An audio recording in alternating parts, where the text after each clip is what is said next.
Hi, this is Ryan Kohler, CEO of ApplicantPro with today's hiring tip. I go around the country speaking at SHRM events and to different groups of employers, and I hear a pretty consistent complaint from them. They say, we don't get enough qualified applicants to our jobs. This is becoming louder and louder of a complaint because of where the economy's at. As the economy gets better, unemployment goes down, which means there's fewer applicants out there looking for work. Today I want to talk about a little bit of a different idea of how to find some untapped talent that is out there all around you that you might not be thinking of. And what it is women in the workplace, specifically moms, but women as a whole. If you look at the data, 40% of households in the United States, the primary or sole source of income comes from a working mom or female.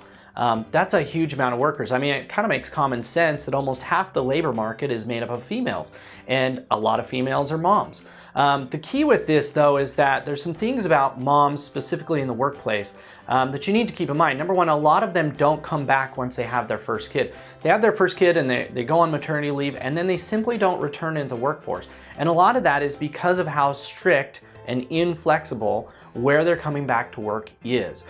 They also may choose jobs that are beneath their skill set or abilities, right? There's a lot of moms with college degrees who are crossing guards and lunch ladies and aides in schools. And they do that specifically because they're choosing a job based on the schedule that they want instead of based on what they actually could do.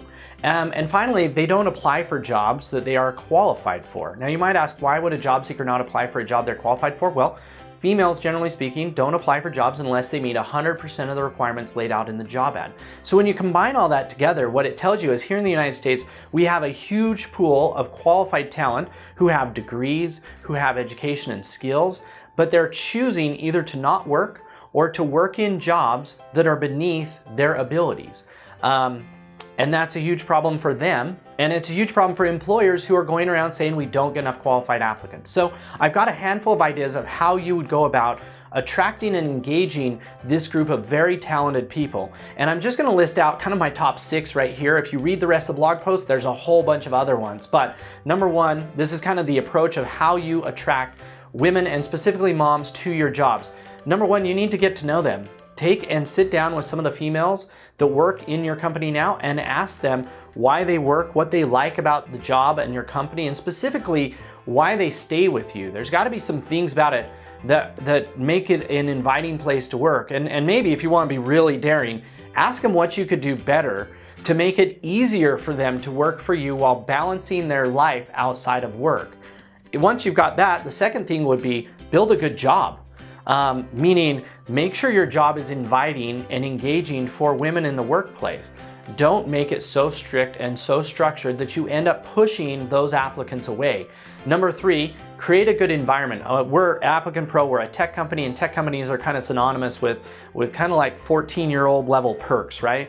Nerf gun wars and ping pong tables and all those kind of things which are really important when you're dealing with a fairly immature tech group of employees, but that's not what moms look for in work when it comes to perks. So create a good environment when you're talking about perks, when you're talking about benefits and those type of things that maybe are a little bit more mature, that really take into account what they're looking for and what would make their life better.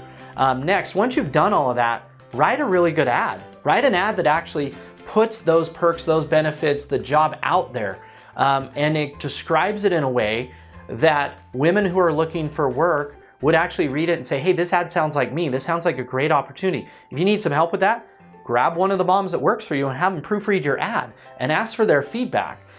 Next up, make sure you have good selection criteria and specifically ensure that your criteria and your process for filtering and screening out applicants isn't set up to push away female and mom applicants. We find a lot of times that, and this kind of goes with the last one, which is see the bigger picture. We find that a lot of times our hiring managers have kind of some old school concepts. The idea that a mom is not going to be as dedicated to working as a single woman or even as a man. And number one, besides the fact that those are highly discriminatory, they're just not true.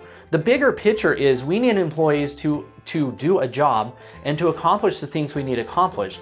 And how many hours they work and what hours of the day they're there at the job generally have nothing to do with the results that they're producing. So we kind of need to see the bigger picture that We need people who are qualified and competent and can do the jobs that we need done. And maybe we need to not be quite so strict and picky with when they work and how they work and where they're at when they're doing the work. Because at the end of the day, those three things don't actually drive results. So kind of to recap, huge pool of potential applicants are out there. They're either not working or they're working in jobs that are clearly beneath them. They're extremely educated and extremely qualified. Unfortunately, they're not working for you because you don't sound like that great of a place for them to work. So our hiring tip, change the way you hire to engage this group of people by making sure that your jobs in your company is attractive to them instead of just being focused on you. But I hope you have a great time hiring, and thanks for watching.